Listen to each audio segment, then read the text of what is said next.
તો મિત્રો આ છે મંદિરનું કેમ્પસ અને હું છું મંદિરની સામેની સાઈડ. તો અહીં એક લોકલ છે, એમણે એવું કહ્યું છે કે મંદિરની આગળ એક કોતર છે, ત્યાંથી આપણે જોઈશું તો ખૂબ જ સરસ એક નદીનો સીન આવશે.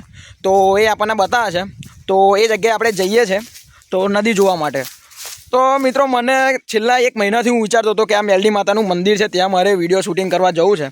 પણ એ તો જ્યારે મેલડી માતાનો હુકમ થાય ત્યારે જ આપણાથી આ જગ્યાએ અવાય. તો હવે મિત્રો હુકમ થઈ ગયો છે અને જુઓ મિત્રો કેટલી ખતરનાક જગ્યા છે. અમે જે જઈએ છીએ ત્યાંથી, અહીંથી જાઓ તો સીધા જ તમે ખીણમાં નીચે જતા રહો.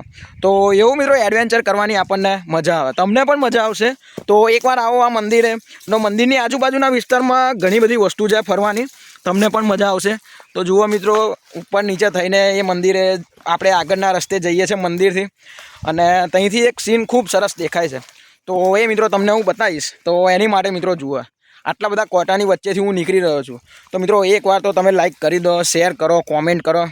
આપણે વ્યૂઝ તો સારા એવા આવે છે આપણી વિડીયો ઉપર, પણ લાઈક અને કોમેન્ટ બહુ આવતી નથી. તો મિત્રો એ પણ તમે કરો. જુઓ આર્મીની જેમ નીચું નમીને આપણે એ જગ્યાએ જવું પડે છે. કોટા છે ને વાઘ છે હોતે કોટા, પણ તમને લોકોને વ્યૂ બતાવવાનું એટલે બતાવવાનું. તો એથી કરીને આપણે આવી ગયા છે અહીં આગળ મિત્રો.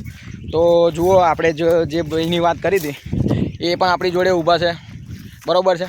એમણે આપણને આ રસ્તો બતાવ્યો છે, અને પાછળનો જે પણ વ્યૂઝ તમને હું બતાવું છું હવે. તો બેક સાઈડનો કેમેરો કરીને હું બતાવું છું. તો આ જોઈ લો, બરાબર. ટોટલી જંગલ જેવો વિસ્તાર છે. હવે આપણી જોડે ભાઈ ઊભા છે, તો એમને પૂછે તો કેવું અહીંયા આગળ પહેલાં બહુ વાઘ હતા? હા, પહેલાં તો વર્ષો પહેલાં બહુ વાઘની વસ્તી વધારે અહીંયા. તો એમનું કેવું એવું છે કે વર્ષો પહેલાં અહીં ખૂબ જ એટલે પુષ્કળ પ્રમાણમાં વાઘ હતા. અને આ મેલડી માતાનું મંદિર છે આપણે, તો એ કેવું હતું, વસંત રબારીની વસંત ભાડકિયા નામના રબારી રહેતો હતો, સેવક હતો માતાજી. એની વારે આવેલી માતા, બરોબર છે.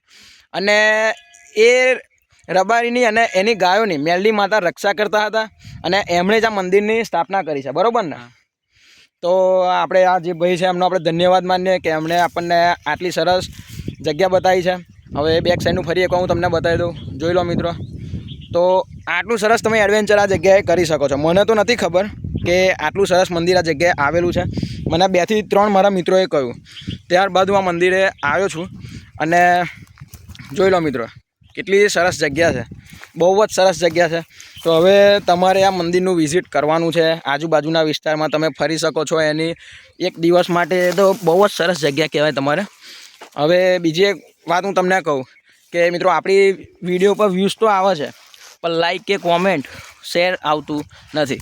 તો મિત્રો તમારે શેર કરવામાં 1 પણ રૂપિયો થવાનો નથી. તો આજે લાઈક કરો, કોમેન્ટ કરો, શેર કરો, સબસ્ક્રાઈબ કરો, બરાબર છે. હવે આપણે બીજા કોઈ મંદિરમાં જઈએ, ત્યાં જે એડવેન્ચર હશે હું તમને બતાવીશ. તો ચાલો મિત્રો, ત્યાં સુધી બધાને જય હિન્દ, જય ભારત. આજની વિડીયોમાં આટલું જ, કારણ કે આજુબાજુમાં કોટા છે, એ વાઘ છે.